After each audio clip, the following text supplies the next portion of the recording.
Então nós estamos na passagem hoje de 1 Pedro, capítulo 2, versículos de 11 a 25.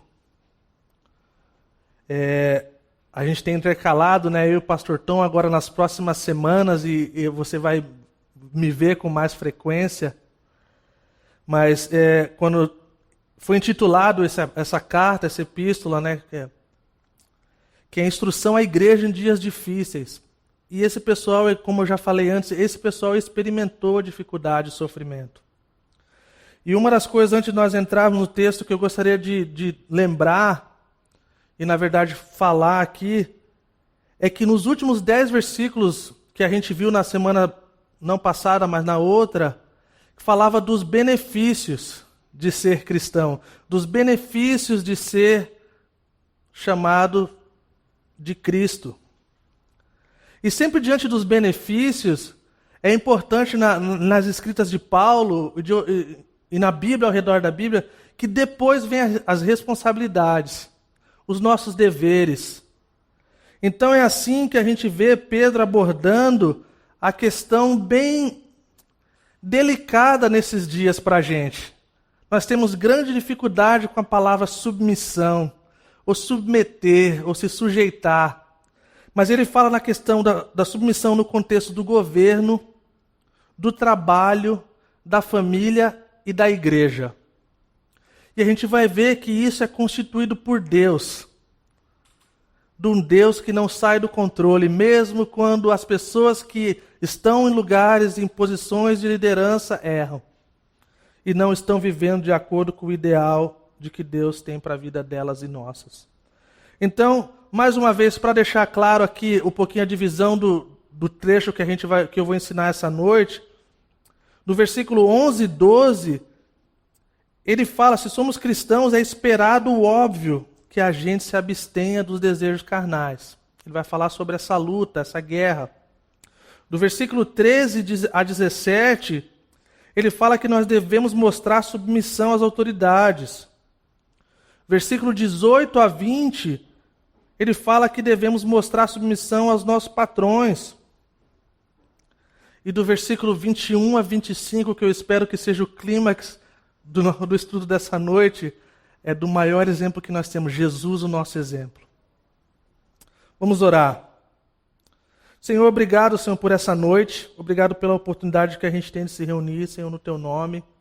Obrigado, Senhor, pelos irmãos que estão aqui, Senhor, as irmãs, Senhor.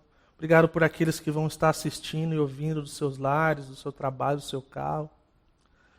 Nós oramos pelo corpo da Calvary Curitiba, Senhor. Nós oramos pelos nossos irmãos que estão sofrendo de alguma forma, alguma doença, Senhor. Nós oramos por eles para que a Tua boa mão seja sobre a vida deles. Nós oramos pelos irmãos, Senhor, que têm sofrido essa questão da perda e está ainda de luto, Senhor. Nós oramos e pedimos que a Tua boa mão seja sobre a vida deles. Ministra a Tua graça, o Teu cuidado e que a Tua presença seja manifesta de forma bem clara para cada um deles, Senhor. E nos abençoe, Senhor. Nos abençoe e ministra a Tua palavra para a glória do Teu santo nome, Pai. Em nome de Jesus. Amém. Então vamos ler o versículo, hoje vamos fazer um pouquinho diferente, só vamos ler já os trechos para ficar mais fácil para a gente. 1 Pedro capítulo 2, versículo 11 e 12, fala assim: Amados, insisto que como estrangeiros e peregrinos no mundo, vocês se abstenham dos desejos carnais que guerreiam contra a alma. Vivam entre os pagãos de maneira exemplar, para que naquilo em que eles acusam de praticarem o mal, observem as boas obras que vocês praticam e glorifiquem a Deus no dia da intervenção. Uma das coisas que eu amo acerca do estudo indutivo é que quando nós olhamos tão a fundo no texto, nós voltamos, lemos e relemos, e nós rabiscamos e nós colocamos cores diferentes. E cada vez que a gente faz isso, a gente tem um insight diferente. E uma das coisas que eu amei olhando para esse texto foi que pela primeira vez, a gente sempre tem essas pessoas famosas que a gente olha e a gente fala assim, cara, o que essa pessoa fala tá certo, quando não é verdade. Então essa semana eu discordei com o John Piper, eu falei, nossa cara, esse cara tá errado. E aí ele falava assim que diante desses textos, de alguns livros, algumas epístolas, é bom não abordar os autores, a vida dos autores. Porque talvez dá uma ênfase que não é para ser dado ou coisa do tipo. E eu discordo, porque olha aqui, lembrem de Pedro. Pedro era tipo o Shrek, ele é ogro. Ele era grosso muitas vezes, cara. Ele era aquele que ele verbalizava, ele era o sanguíneo hemorrágico, como eu falei na introdução do. E olha a primeira palavra que ele coloca. Ele fala, amados. Isso é o coração de um pastor que está vendo o seu povo sofrer. E olha que coisa interessante, que talvez num outro contexto eu não iria observar isso. É que sempre diante de uma exortação ou chamar a atenção, é sempre bom começar com palavras doces. As pessoas ficam mais abertas, as pessoas lidam de forma melhor quando o famoso chegar com os dois pés não funciona na maioria dos casos. E ele fala, amados, queridos. E aí vem outra palavra bem importante, que também talvez passaria batido. Ele fala assim, insisto em que, como estrangeiros e peregrinos, e ele vai adiante. Insisto. Quando a gente usa outras palavras, a gente lembra, a gente associa. Então, se a gente usar assim, insisto, ou imploro, ou eu rogo, ou eu peço. Quando a gente usa a palavra rogo, não sei você, me aponta diretamente ao dos maiores apóstolos, que é o apóstolo Paulo. Me lembra dele implorando, insistindo. Em Romanos 12, versículo 1, qual muitos de nós sabemos de cabeça. Ele fala assim, portanto, irmãos, rogo-lhes pela misericórdia de Deus que se ofereçam em sacrifício vivo, santo e agradável a Deus. E este é o culto racional de vocês. Então, mais uma vez, nós vemos o coração de um pastor para o seu povo. E aí, ele repete essa questão de ser estrangeiro, de ser peregrino. Mais um lembrete, vocês não... amados, prestem atenção, eu estou insistindo, eu estou rogando. Vocês não são daqui. Vocês estão sofrendo nesse momento, as coisas estão difíceis. Mas vocês não são daqui. E aí ele fala dessa questão dos desejos carnais que guerreiam contra a alma. Gente, nesses dias, não sei se você percebeu isso, desde quando a pandemia aconteceu, e onde muitos lugares fecharam, outros, a gente teve em Foz lá, praticamente em lockdown por um bom tempo. As pessoas, elas ficaram trancadas nas suas casas e chega uma hora que o Netflix já não dá mais jeito, chega a hora que um livro já não dá mais jeito. E eu vi uma pesquisa esses dias, o aumento da visibilidade de pornografia, de coisas, estão subindo nas alturas, E eu estava pensando nessa questão dos desejos carnais.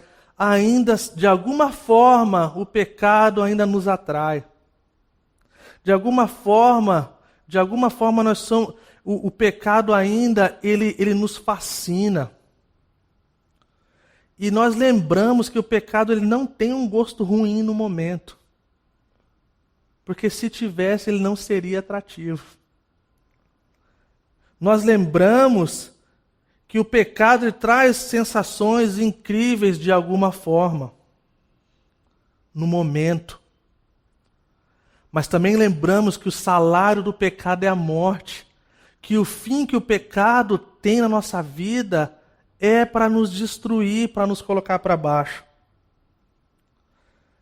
Então, você quer ver um exemplo disso? Todas as vezes que nós pecamos e nós sabemos que nós pecamos, se de fato temos o Espírito Santo de Deus na nossa vida, nós ficamos para baixo.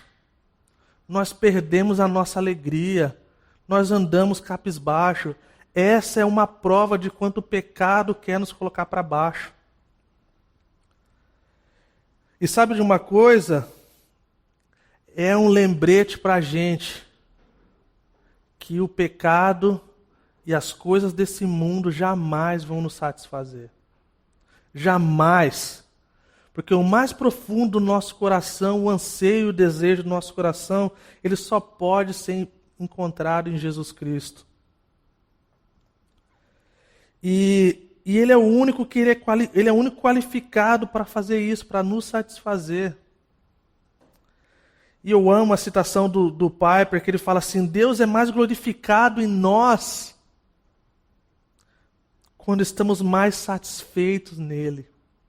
Então, quanto mais nós achamos satisfação em Deus, Deus é glorificado, e as outras coisas que nós achávamos que poderiam nos satisfazer já não fazem mais sentido. Porque nós já provamos e nós sabemos o gosto amargo que é. E essa luta entre a carne e o espírito é algo constante na vida do cristão. Nunca vai haver um cristão de falar assim: eu estou de boa com isso. Quer saber? Ó, eu sou tão crente, eu estou orando tanto, estou jejuando tanto, que sai para mim, ó, levo de boa. Não existe.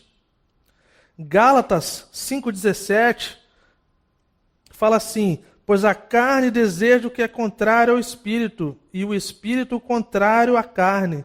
Eles estão em conflito um com o outro, de modo que vocês não fazem o que desejam. Então, uma outra observação interessante, que aqui a gente pode ver a gravidade da coisa, ao ponto de que o apóstolo Pedro, ele está rogando, ele está insistindo, ele está pedindo, está implorando, porque é ruim, porque existe essa realidade. E uma das coisas que mexeu comigo diante disso é pensar que, eu costumo falar, talvez com vocês seja diferente, talvez comigo, eu sou um pobre pecador e confesso. Mas sabe quando você comete um erro e você sabe que é pecado, e esse pecado é tão ruim para a tua vida, que você para assim: cara, já estou com o pé na lama, agora eu vou até o fim. Para que eu vou me abster? Para que eu vou... Cara, eu já errei, cara. E essa é uma coisa que acontece com a gente. Ah, eu não consigo mais, olha para o redor, está tudo difícil. E ainda mais eu errei, agora eu vou me afundar nisso. E a gente vê as pessoas vivendo dessa forma. Mas o que Pedro está dizendo aqui é: mesmo quando essas coisas estiverem difíceis, não importa o que você faça, não desista. Não se entregue aos seus desejos. Tome cuidado, reconheça a sua vulnerabilidade. Reconheça que você é frágil diante dessas coisas, não se ache forte. E mais uma vez, uma observação. Pedro conhecia bem isso. Isso é o que eu amo das Escrituras, que deixa bem clara a realidade da que as pessoas viveram. Vocês lembram de Mateus 26:11, quando Jesus pediu para vigiarem e orarem? Para quê? Para que não caíssem em tentação. E o que Pedro fez? O oposto. Então Jesus pediu para ele. E um tempo depois, Pedro estava diante de uma fogueira. Não num fogo de perseguição, mas num fogo de tentação.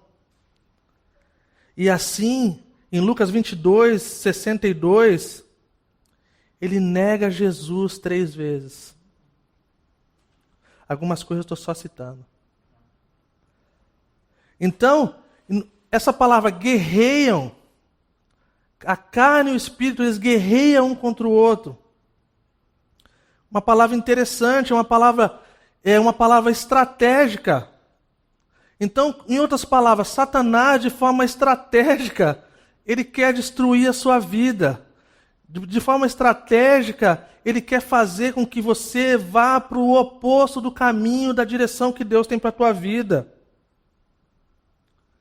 Então, assim nós sabemos, esse que é o negócio, nós sabemos, Satanás não vai vir com uma coisa ruim para tentar você de forma visível. Para quem odeia berinjela, quiabo e jiló, nunca vai ser uma tentação para você cair no pecado da gula. Eu vou deixar um pratão de berinjela para o meu filho Marcos, ele vai chegar lá, vai ficar lá 3 dias. Agora, coloca outras coisas. Coloca outras coisas que nós amamos, que nós gostamos demais. Então, essa é a forma que Satanás vem contra a nossa vida. Ah, é disso que você gosta? Então tá bom. Ah, é disso aqui, você gosta disso. E isso torna atraente para a gente. Então é mais um lembrete. E a gente segue adiante que ele fala, vivam entre os pagãos de maneira exemplar. Em outras palavras, vivam como cidadão do céu. Vivam de acordo com aquilo que vocês estão professando. Você é cristão, então você viva como um cristão. Sabe uma coisa interessante? Eu morei no Morro do Borel em 2006, nós trabalhamos lá com a Jocum. E tem uma coisa interessante que eu aprendi lá. É que o pessoal que trabalha no crime, que vende droga, se eles estão devendo todo mundo, as pessoas querem matar ele está fugindo, coisa assim, cara, se eles se converterem, eles são perdoados. Só que, brinca de ser crente para ver, esse perdão não vale. Não é interessante? Eu estou falando que você é perdoado se você for crente de verdade. Se você ficar fingindo que é crente só para se livrar das coisas erradas, cara, você vai estar em perigo. Então assim, cara, em outras palavras, se você está dizendo que agora você não vende mais droga, que você não está no crime, que você é cristão, viva como um cristão. E isso, eu lembrei disso essa semana, tem sido um lembrete para a gente. De tempo em tempo, Pedro está nos lembrando dessa questão de como nós devemos viver. De forma exemplar, que não seja motivo de escândalo. Motivo para os outros falarem mal da gente terem razão no que falar. E olha que esse é um desafio bem grande. Então nós temos essa situação, nós podemos nos inclinar na direção de Deus e do Espírito e ver essas coisas acontecendo, nós sendo guiados por Deus, debaixo da proteção de Deus, debaixo do cuidado de Deus, nós podemos ceder aos nossos desejos e ver a nossa vida indo por água abaixo, literalmente, com a nossa vida cristã, e nosso relacionamento e nosso testemunho. Então nós devemos escolher, e minha oração é que a gente escolha a coisa certa, para a glória de Deus. E aí, chega numa parte... Observem as boas obras que vocês praticam e glorifiquem a Deus no dia da intervenção. É interessante pensar que por toda a vida da igreja cristã, a igreja sofre perseguição, a igreja sofre injustiça, a igreja sofre um monte de coisa, de mentiras. Mas é muito interessante pensar que se nós estamos vivendo isso aqui, nós estamos vivendo de maneira exemplar, vivendo da forma que as pessoas olham e não têm o que falar, no final dá bom. William Barclay ele coloca assim, que diante das acusações injustas e falsas dos cristãos, ele fala assim, mas com o tempo ficou claro que os cristãos não eram pessoas imorais, e foi demonstrado por suas vidas. O fato marcante da história é que por suas vidas os cristãos realmente derrotaram as calúnias dos pagãos. Ele fala que eles eram acusados de todas as coisas, menos das coisas que eram verdade. E essa é uma questão importante para a gente. Isso nos leva a um versículo bem conhecido de todos nós, e eu espero que daqui para frente, agora com essa nova fase dessa igreja, com esse novo tempo que a gente está vivendo, seja uma coisa que eu não deixe de faltar, de repetir e lembrar cada um de nós, é desse versículo de Mateus 5,16. que fala assim: assim brilha a luz de vocês diante dos homens, para que vejam as suas obras e glorifiquem ao Pai de vocês que está no céu. Gente, eu tenho percebido que esse é o coração do Evangelho. Eu estava me deparando com esse texto e me veio quase que uma convicção. Por quase 2 décadas eu tenho me dedicado ao campo missionário, servindo em várias nações, quase 20 nações. E eu estava falando, será que de alguma forma eu alimentei o sentimento de que o missionário, o pastor, é aquele que é o ser superior? Mesmo quando na maioria das vezes eu senti o contrário. O meu desejo e o meu entendimento é que essa igreja, cada um de nós tem essa ideia de que Deus tem uma missão, que essa igreja está em missão. Nós continuamos precisando dessas pessoas que vão. Continuamos, e se Deus quiser nós vamos ver mais pessoas indo. Mas eu queria dizer e lembrar a cada um de nós que aonde você está trabalhando, aonde Deus inseriu você é importante. Você tem o coração missionário no que você está fazendo. É no seu trabalho, é na sua escola. E assim nós vamos ver esse termo tomando parte da nossa vida, que é essa questão da missionalidade. De que Deus está em missão, a igreja está em missão. Simon Kistemaker, ele coloca assim, que os cristãos estão vivendo numa vitrine. Estão à mostra a sua conduta, as suas obras e as palavras são constantemente avaliadas pelos não-cristãos, que querem constatar se os cristãos vivem aquilo que professam. O mundo olha para nós, pode discordar de nós e até nos atacar, mas não pode deixar de reconhecer as nossas boas obras. Que glorioso é quando a gente vive de acordo com a palavra de Deus. E aí, simplesmente ele fala da intervenção, né, do dia da intervenção, do final do juízo, onde ou vamos encontrá-lo ou ele vai nos encontrar. E nós seguimos então adiante do versículo 13 a 17. Por causa do Senhor, sujeitem-se a toda autoridade constituída entre os homens, seja o rei como autoridade suprema, seja os governantes como por ele enviados para punir os que praticam o mal e honrar os que praticam o bem. Pois é da vontade de Deus que, praticando o bem, vocês silenciem a ignorância dos insensatos. Vivam como pessoas livres, mas não usem a liberdade como desculpa para fazer o mal. Vivam como servos de Deus. Tratem todos com o devido respeito. Amem os irmãos, temam a Deus e honrem o rei.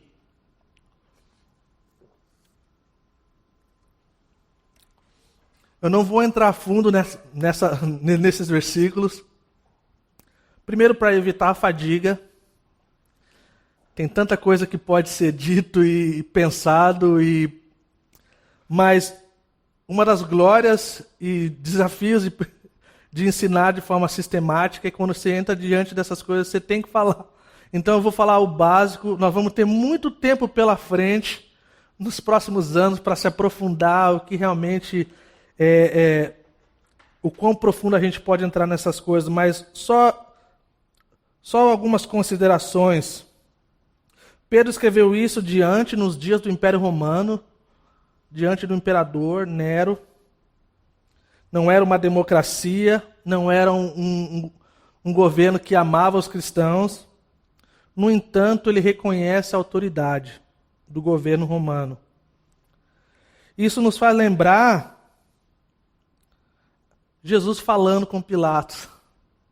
Ele fala assim, em João 19:11, fala assim, Jesus respondeu, não terias nenhuma autoridade sobre mim, se esta não fosse dada de cima. Por isso, aquele que me entregou a ti é culpado de um pecado maior. Cara, isso é difícil de entender. De tempo em tempo, cara, é difícil. Mas Jesus falou em outra situação, dá a César o que é de César. Então, assim, é importante que a gente entenda que, indiferente de como a gente tem vivido, indiferente do governo que a gente tem vivido, e eu falo isso assim no geral, no mundo, não me refiro a nada específico, que existe essa questão de que Deus coloca. E isso pode ser complicado de tempo em tempo, mas uma das coisas a gente pode ver que algumas coisas faz sentido quando nós olhamos na perspectiva bíblica. Ele fala assim, por causa do Senhor, é por isso que nós obedecemos. Nós temos muita dificuldade, como eu falei, com essa palavra de submeter, de sujeitar. E nós vamos ver depois, quando ele fala da família, essas palavras são calorosas nesses dias. Mas não é uma coisa ruim, não é uma coisa excessiva, não é uma coisa cega, não é uma coisa contrária às verdades bíblicas. Então, é um mandamento para a gente, até que chegue num ponto de contradição à palavra de Deus, o qual nós temos que fazer como os nossos irmãos em Atos 4:19, que dizem, vamos obedecer aos homens ou a Deus? Nós vamos obedecer a Deus. Então, Clark coloca dessa forma assim, Deus, como seu governador supremo, mostra a eles que é a sua vontade que eles ajam de maneira honesta e obediente o tempo todo, e assim confundam a ignorância de homens tolos que estavam prontos o suficiente para afirmar a sua religião, os tornava súditos. Deus usa autoridades governamentais como uma verificação dos desejos e tendências pecaminosas do homem. Os governos são uma ferramenta útil para resistir os efeitos da natureza decaída do homem e punir malfeitores. E aí chega num tempo assim, a gente vê que a gente vive tempo difícil, onde as leis não funcionam como deveria, que as pessoas não são punidas como deveriam, que as pessoas que cometem crime não são punidas da forma que deveriam. Mas uma coisa que é importante para a gente, é que aqui submeter-se é de colocar debaixo. Não existe um ser humano nesse momento. Essa é uma palavra que foi muito interessante para mim. A palavra autonomia, que vem de uma palavra grega antiga como eu faço a minha lei. Eu sou soberano sobre mim. Isso é uma utopia, porque não existe como. Todos nós, cada um de você, brasileiro, americano, seja o que for, quando você veio a esse mundo, você veio debaixo da lei de Deus, você veio debaixo da lei dos homens. Então essa autonomia é uma utopia e nós temos dificuldade com isso. Nós lembramos de Romanos 13, que fala que nós devemos honrar as nossas autoridades. São lembretes para nós. Então eu vou ter que obedecer então tudo. Então eu vou ter que me colocar então para fazer tal coisa. Lembre que Pedro está falando para um povo que está debaixo do imperador, que não era amigo do evangelho, mas ele reconhecia essa questão da autoridade e governo. Imaginem se o Brasil não existisse leis. Imagina, já não está numa boa situação em relação à lei. Imagina se não houvesse lei. Imagina se cada um vivesse conforme quisesse. Nós estaríamos num lugar, com certeza, pior do que nós estamos vivendo. Assim, não conseguimos nem pensar como seria, cara. Eu amo essa citação do Kistemaker. Ele fala assim que por causa do Senhor, Pedro deixa implícito que Deus é soberano em todas as áreas. E que é plenamente no controle de tudo. Ele está no controle, gente. Indiferente do que a gente se sente, diferente do que a gente tem visto. Uma coisa é claro, muito do que nós temos visto, ou a maioria, não estão de acordo com o ideal que Deus queria para que a gente vivesse. Então, seria muito bom se os governantes das nações tivessem o coração de Deus e vivessem de acordo com a Bíblia. Seria incrível.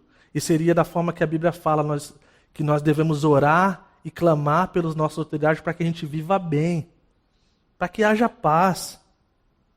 Então, isso é importante para a gente, Quando nós achamos que no nosso próprio juízo, ou na própria força, eu sou dono sobre mim, eu faço as leis, eu sou soberano sobre mim. Sinto lhe dizer que você não é.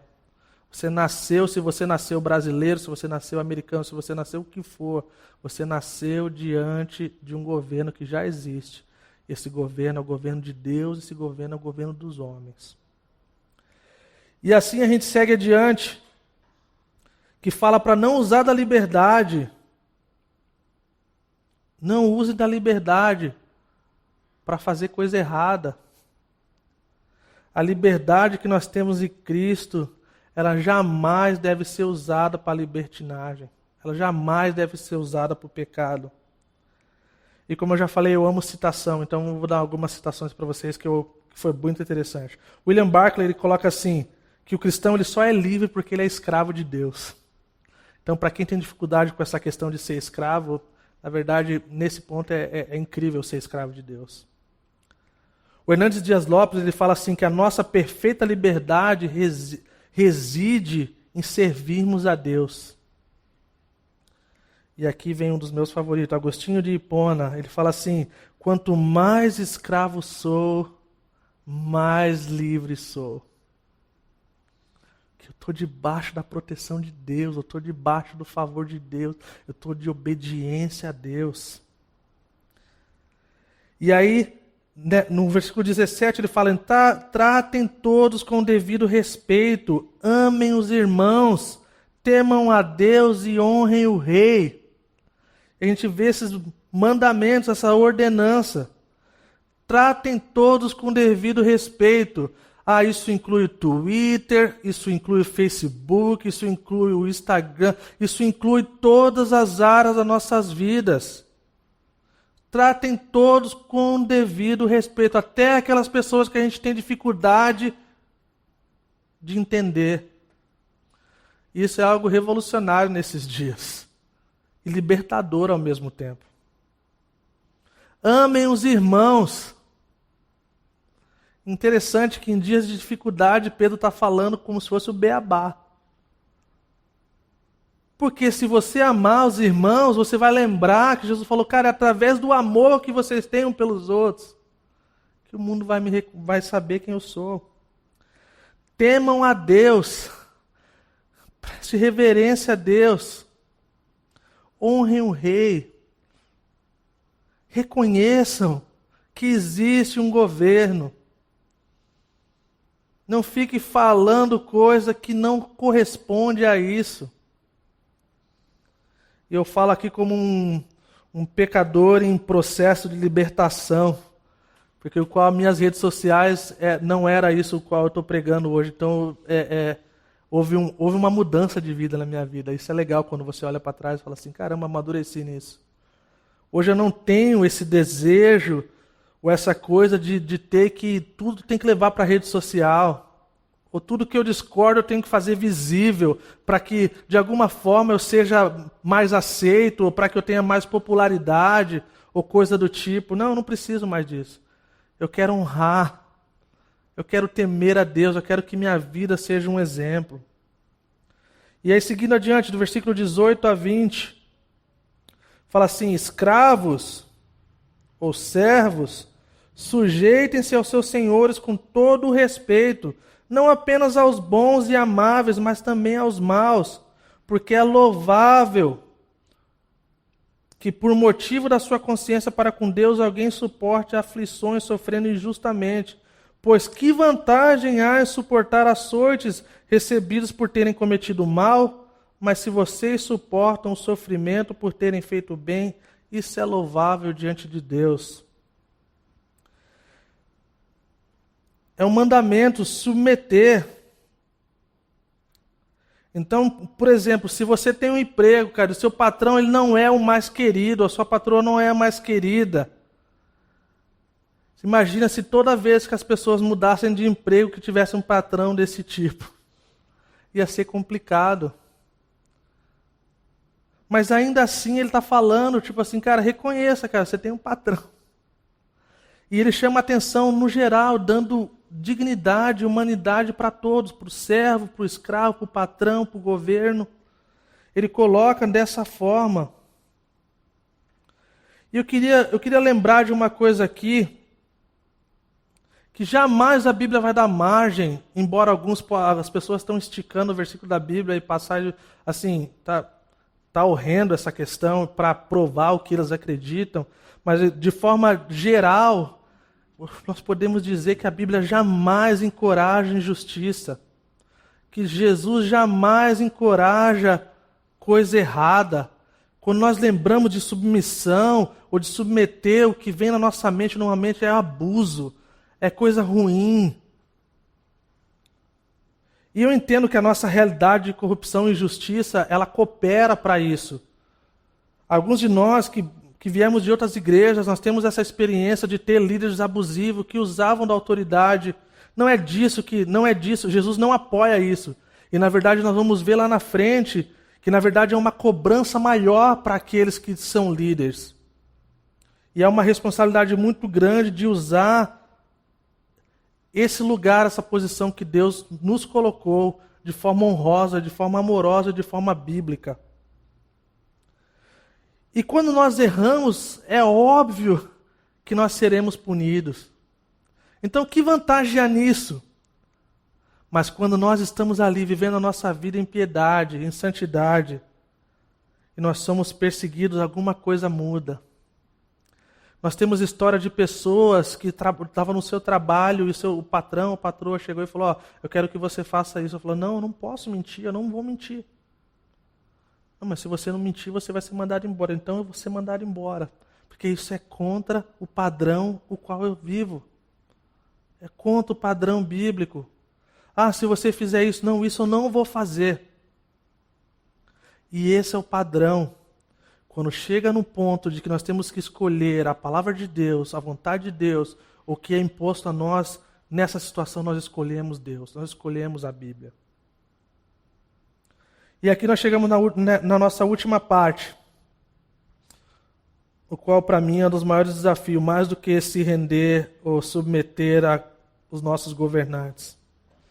É seguir o exemplo do nosso Senhor. Esse é um dos maiores desafios na vida do cristão. E quando nós olhamos nesse ângulo, nós vemos a diferença do nosso desejo de fazer coisa diferente do que o nosso Senhor. Versículo 21 a 25 fala assim, para isso vocês foram chamados, pois também Cristo sofreu no lugar de vocês, deixando-lhes exemplo para que sigam os seus passos. Ele não cometeu pecado algum e nenhum engano foi encontrado em sua boca. Quando insultado, não revidava. Quando sofria, não fazia ameaças, mas entregava-se àquele que julga com justiça. Ele mesmo levou em seu corpo os nossos pecados sobre o madeiro, a fim de que morrêssemos para os pecados e vivêssemos para a justiça. Por suas feridas foram curados. Pois vocês eram como ovelhas desgarradas, mas agora se converteram ao pastor e bispo de suas almas. Esse é o exemplo do nosso Senhor. Então, Cristo sofreu por nós, nos deixando um exemplo. Ele foi castigado injustamente. Ele foi insultado. Ele não bateu de volta. Ele não insultou em troca. Mas no seu sofrimento, ele se entregou ao Pai.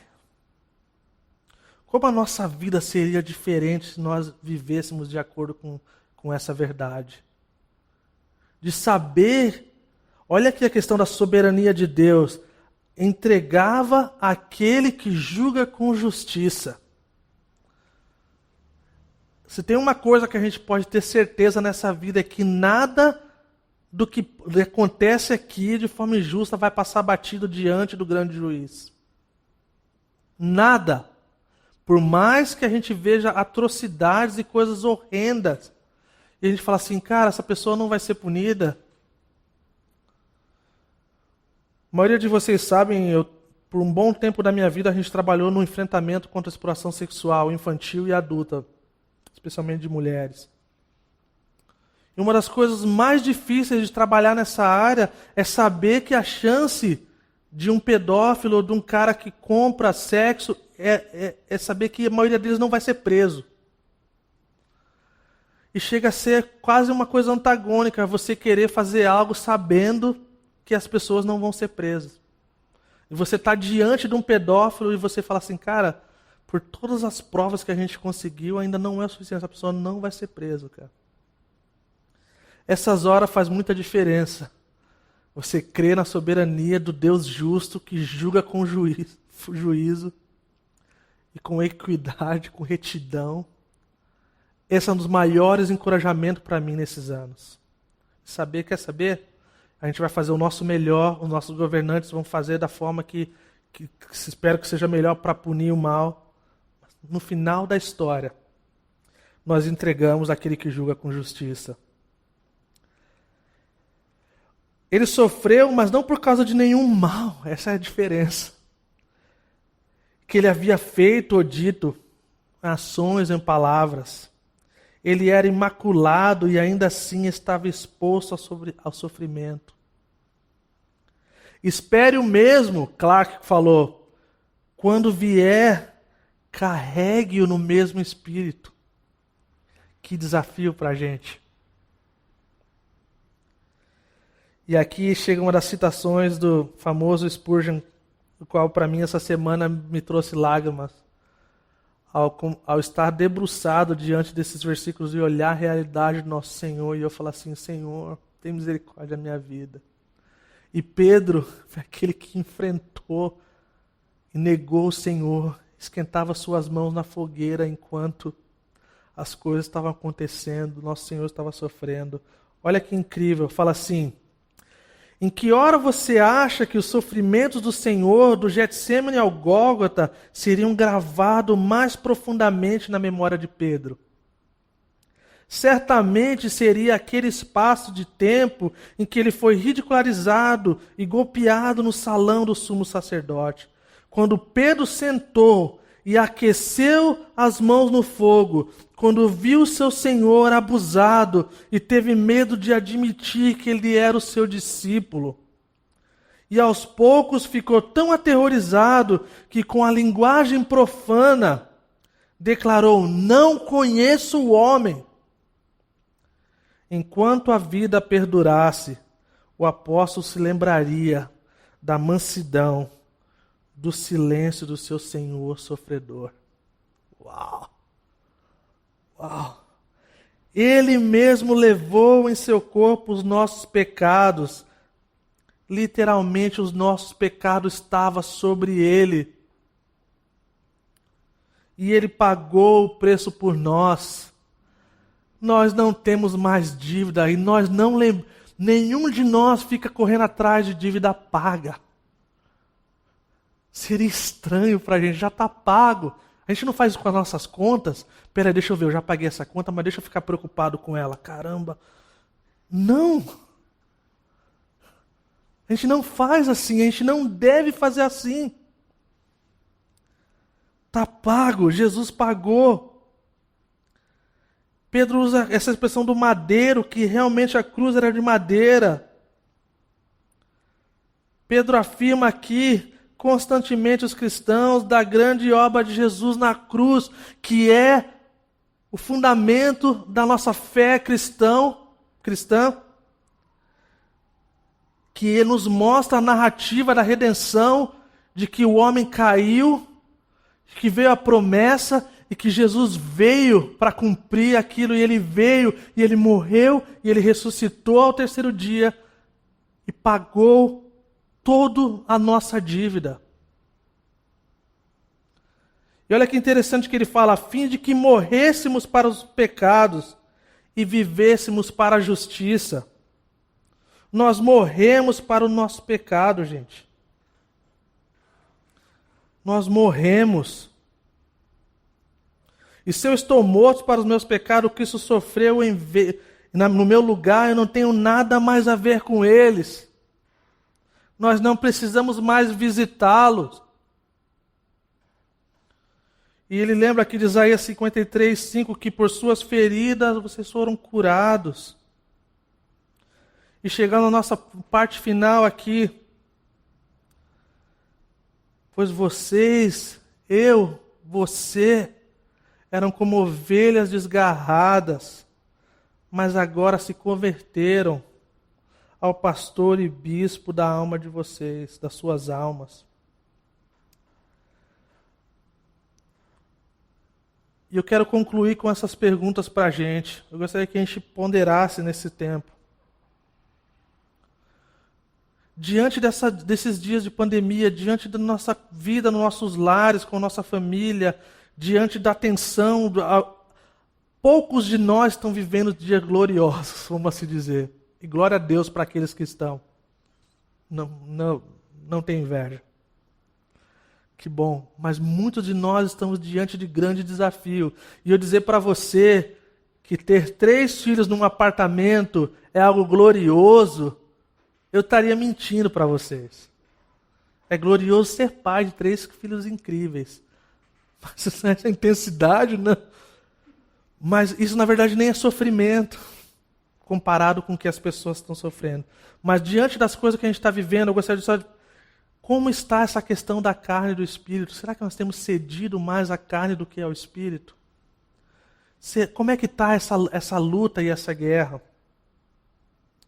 Será que as pessoas, quando olham para a nossa vida, elas estão glorificando ao Pai? Será que estamos vivendo de maneira exemplar? E chega a ser repetitivo, gente. A gente ouve essa questão, eu não sei como. Estou estudando filosofia e cosmovisão para tentar entender melhor como algumas coisas dessas funcionam. Como a gente conseguiu segregar a nossa vida inteira, integral, e achar que a nossa vida na rede social é diferente. E como assim, só afeta só a presença, aqui não afeta. Quando nós olhamos as nossas ações, as nossas palavras, as redes sociais, o que seja, estou repetindo isso e vou repetir, porque isso deveria ser parte de um todo. É a nossa vida. Estamos vivendo de maneira exemplar. Será que nós estamos vivendo como ovelhas desgarradas ainda? Será que estamos vivendo como alguém que não tem um pastor? Diante da forma que a gente tem olhado para a vida nesses dias. E eu gostaria de encerrar com as minhas últimas palavras antes da gente cantar mais algumas músicas.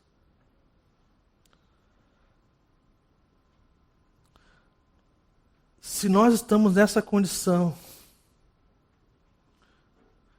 vamos orar, vamos ir diante do Senhor, vamos nos arrepender. E saiba que Ele está de braços abertos para nos receber a qualquer momento. Uma das certezas que a gente pode ter é que Ele nos ouve e que Ele responde.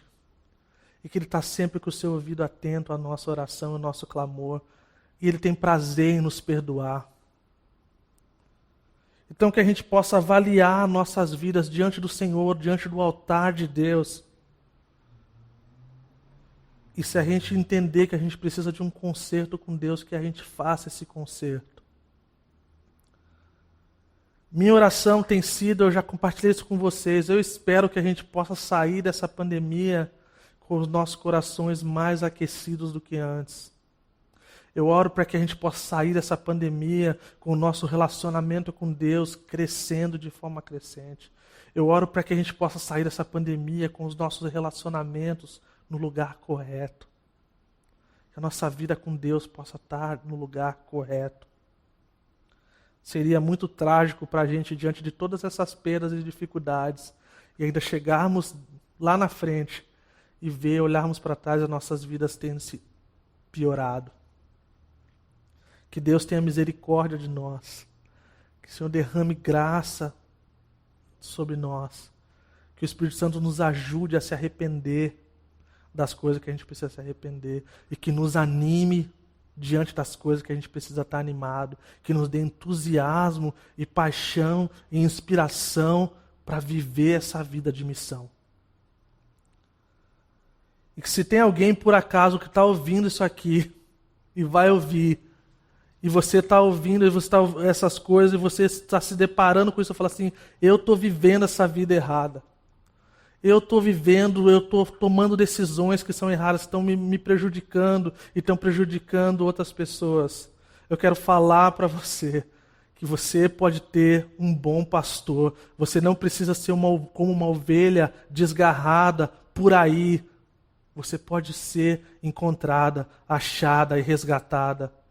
E esse sacrifício que Jesus morreu, que ele padeceu, que ele sofreu, que ele foi pendurado na cruz, que ele morreu e ressuscitou, ele fez disponível, ele fez possível você se encontrar com o Criador dos céus e da terra e ser aceito como filho amado e como filha amada. Então é como se Deus estivesse hoje batendo na porta mais uma vez. E eu oro para que, se você está ouvindo e você não tem essa convicção de que você está no lugar certo como filho de Deus, que aceitou o sacrifício de Jesus, eu oro para que você tome uma decisão hoje e que sua vida seja transformada para a glória de Jesus. Vamos orar.